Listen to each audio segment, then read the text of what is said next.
G'day guys, how you going? It's Justin Allen here with my Good Advice channel. Here to give you good advice for a better future. Right, today I'm talking about developing land.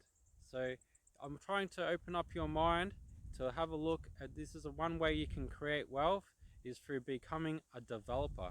So basically you need to have a job where you can get a loan from the bank, have a deposit, and once all that's sorted out, then you can start hunting on the internet and looking for suitable blocks of land that you can buy a large block and then go to your local council and get all the permits all done and see if you can subdivide it and sell each block off, and you can make a profit.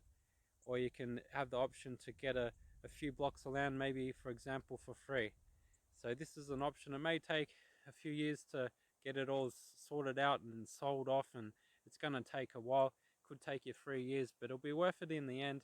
It's one way how you can create wealth, is like doing what big companies do, is they buy in bulk, a massive order, and then they can get it in much cheaper through buying in volume, and then they sell it all off, say supermarkets or a Home Depot where they sell house supplies. They buy it for not just one store, all their stores, and then they sell it off for a profit. So guys, I'm about to show you now a block of land in my area, just to show you for an example. Alright guys, check it out. Bye.